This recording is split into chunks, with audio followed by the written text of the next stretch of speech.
tout le monde, dans le cadre du module mathématiques financières, je vais vous présenter la correction d'un examen sous forme de QCM. Ça veut dire que des questions à choix multiples. Il y a 11 questions avec 4 réponses et une seule réponse qui est juste pour chaque question. La première question. La valeur acquise d'un placement de 140 000 dirhams placé à intérêt composé pendant 6 ans à un taux annuel de 4% est. Les réponses proposées sont 37 144,66, 173 600, 177 144,66 ou bien autre réponse. C'est-à-dire que si la réponse à la question n'est pas parmi les 3 solutions proposées, la bonne réponse à la question, ce sera autre réponse. Passons maintenant à la recherche de la réponse. Donc, vous avez la valeur acquise d'un placement de 140 000 placé à intérêt composé pendant 6 ans à un taux annuel de 4%. Donc, C0, c'est 140 000, c'est le capital initial. Le taux d'intérêt, c'est 4%. La durée, c'est N égale 6 ans, ainsi que le système d'intérêt, il est composé. Donc, Cn égale C0 fois 1 plus I à la puissance N. Donc, ici, on va chercher C6. C6 est égal à 140 000 fois 1,04 à la puissance 6, ça donne 177 144,66. Ainsi que la bonne réponse, ce sera 177 144,66. La deuxième question, vous avez le montant des intérêts d'un placement de 28 500 dirhams placé à intérêt simple pendant 1,5 ans à un taux annuel de 8% et les solutions proposées, c'est 31 920, 3 487,51, 3420 ainsi que autres réponses. Donc, pour la recherche du montant des intérêts, donc vous avez le capital initial, c'est C0 égale 28 500.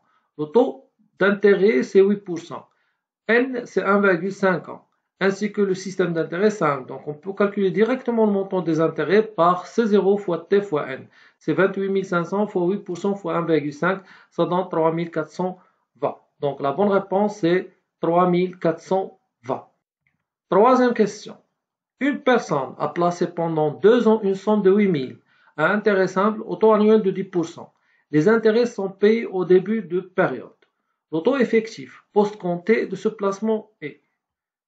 Les réponses proposées, c'est 5%, 10%, 12,5% ou bien autre réponse.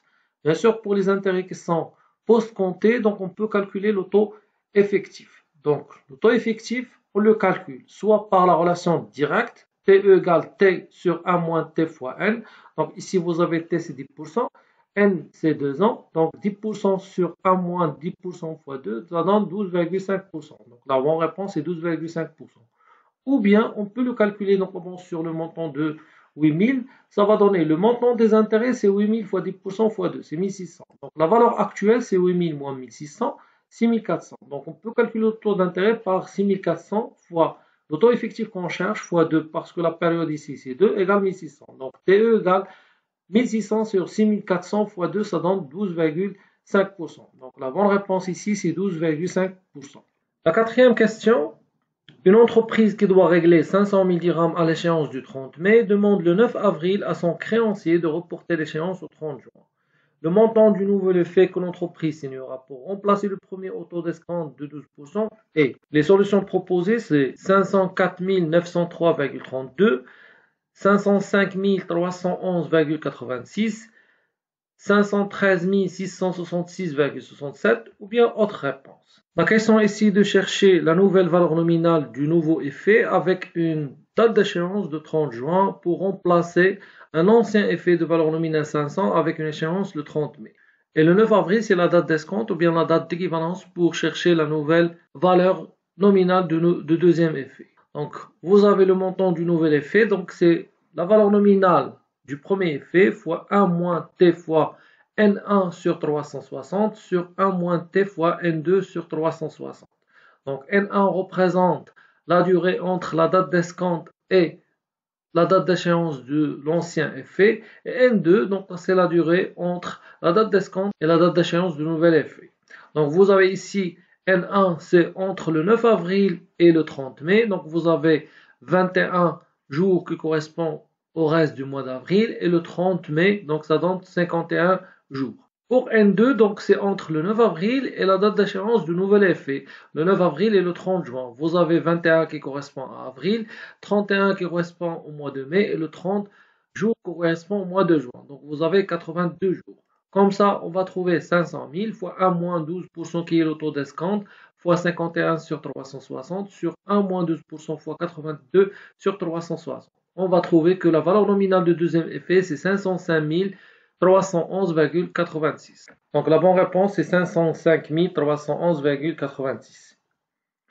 La cinquième question, si le taux mensuel est de 1,02%, le taux annuel équivalent sera soit 12,24%, 1,268, 1,295 ou bien autre réponse.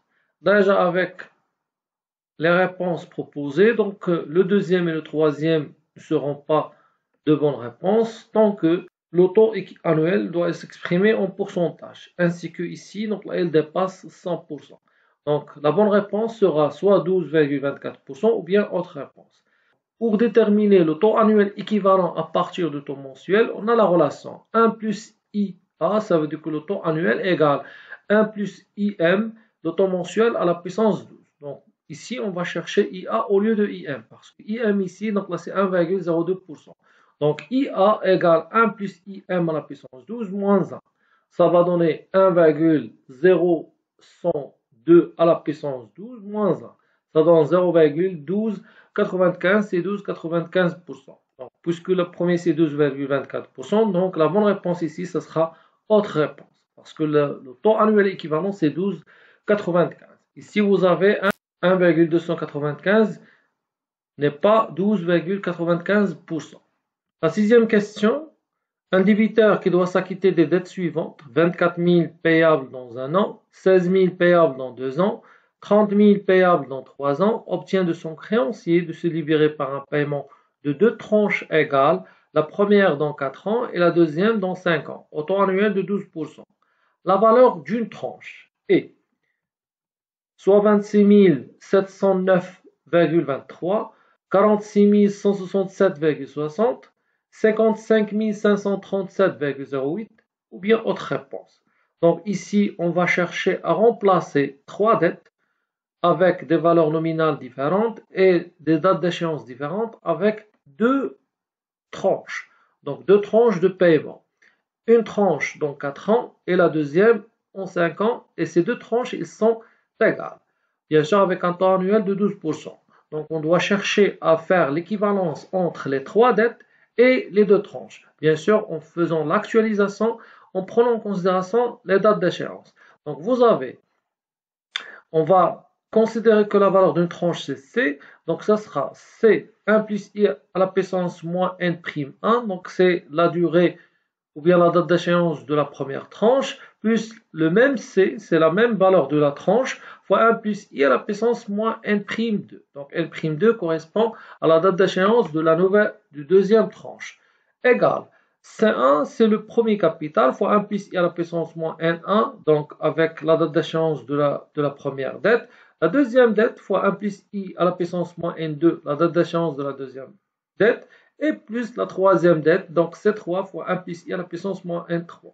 Donc vous avez C qu'on cherche fois 1 plus 12 à la puissance moins 4, puisque le taux annuel ici c'est 12%. À la puissance moins 4, la première tranche c'est dans 4 ans. C fois 1 plus 12 à la puissance moins 5. La date d'échéance de la deuxième tranche c'est 5 ans. Égale 24 000, l'échéance c'est 1 an. Donc c'est 1 plus 12 à la puissance moins 1. La deuxième dette, c'est 16 000 comme valeur nominale, fois 1 plus I 12 à la puissance moins 2. Donc, elle est payable dans 2 ans. Plus 30 000 fois 1 plus 12 à la puissance moins 3. Donc, on va faire le calcul pour chercher la C. J'aurai C, donc je vais factoriser ici par C, c'est 1,12 à la puissance moins 4 plus 1,12 à la puissance moins 5 égale. Donc, j'ai calculé donc les trois valeurs, j'aurai 57 537,08. Comme ça, j'aurai C, c'est 55 537,08 sur 1 plus 12 à la puissance moins 4 plus 1,12 à la puissance moins 5. J'aurai C, c'est 46 167,60. Comme ça, la bonne réponse, c'est la deuxième, c'est 46 167,60. La septième question, on place chaque fin d'année un montant de 5 000 pour un taux d'intérêt de 6% pendant 5 ans. La valeur des intérêts acquis au bout de 5 ans est 1691,13, 1800, 3185,46 ou bien autre réponse. Donc, la question ici se focalise sur la valeur des intérêts acquis au bout de 5 ans, sachant que on a des annuités de 5 000 qu'on a placées chaque fin d'année avec un taux d'intérêt de 6%. Donc, pour calculer la valeur des intérêts, donc qu'est-ce qu'on va faire? On va chercher la valeur acquise au bout de 5 ans et on va déduire les 5 annuités. Comme ça, j'aurai la valeur des intérêts.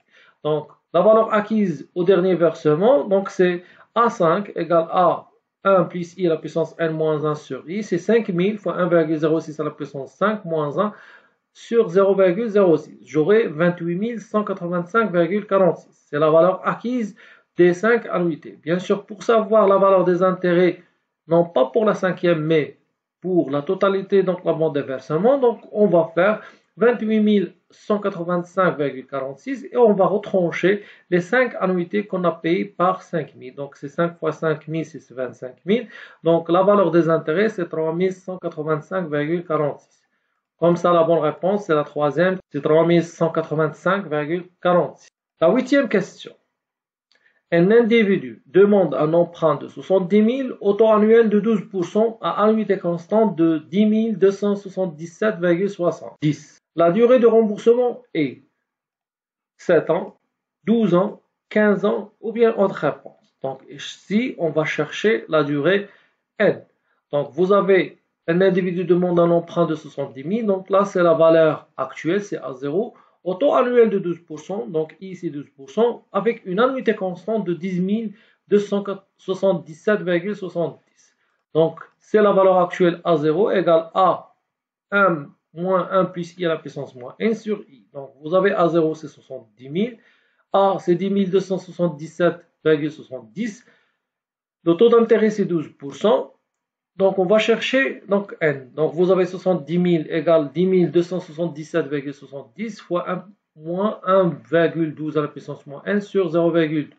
Donc, on va calculer 10 277,70 sur 0,12, ça donne 85 647,5 fois 1 moins 1,12 à la puissance moins n.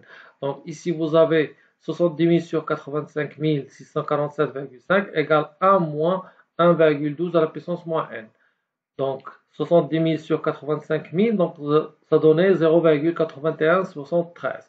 Donc 1,12 à la puissance moins n égale 1 moins 0,8173. C'est 0,1827. Donc pour chercher n, on doit introduire la fonction logarithmique. Donc on va faire moins n égale logarithme de 0,1827 sur le logarithme 1,12, ça donne moins 14,999. Donc n égale presque 15. Ou bien, je peux faire la relation de celle-là pour trouver n. Donc n égale moins ln 1 moins a0 fois i sur a sur ln de 1 plus i. Et je remplace a0 par 70 000, i par 12%, a par 10 277,70 et bien sûr 1 plus i c'est 1,12. J'aurai donc moins 14,999, donc ça va donner 15. Donc automatiquement la bonne réponse c'est 15. La neuvième question. Un individu a reçu un emprunt le 1-1-2024 et s'est convenu avec son prêteur d'une annuité constante de 15 072,10 payable à la fin de chaque année jusqu'au 31-12-2031.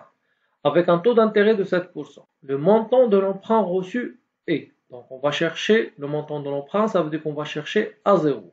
Les réponses proposées, c'est 81 227,91, 98 198,23, 111 851,90 ou bien autre réponse. Donc pour chercher à 0, donc vous avez la première annuité, c'est le 31-12-2024, puisque l'emprunt est reçu le 1-1-2024 et l'annuité sera payable à la fin de chaque année. Ça veut dire que la première annuité, ça sera payé le 31-12-2024 jusqu'au 31-12-2031. De 2024 au 31, il y a 8 annuités. Donc, n égale 8. Donc, n égale à 8, A égale 15 072,10, le taux d'intérêt c'est 7%, donc le montant de l'emprunt correspond à la relation A0 égale A fois 1 moins 1 plus I à la puissance moins N sur I, ça donne 15 072,10 fois 1 moins 1,07 à la puissance moins 8 sur 0,07, ça donne presque 90 000. Donc la bonne réponse ici, c'est autre réponse, puisque 90 000, il n'est pas proposé parmi les trois premières réponses. La 10e question. Soit un emprunt de 200 000 dirhams remboursable sur 20 ans, à amortissement constant, au taux annuel de 8%. L'intérêt payable à la 18e annuité est 3 000, 3 491,92, 20 000 ou bien autre réponse. Donc ici, vous avez un emprunt qui est remboursable par amortissement constant sur 20 ans avec un taux d'intérêt de 10%. Donc on doit chercher la 18e annuité et on va chercher l'intérêt qui correspond à cette annuité. Donc premièrement, vous avez le remboursement par amortissement constant. Donc M égale C0 sur N, c'est 200 000 sur 20, ça donne 10 000. Donc 10 000, c'est le montant de l'amortissement chaque annuité. Donc pour chercher l'intérêt payable à la 18e annuité, donc on doit chercher le capital restant dû au début de la 18e annuité.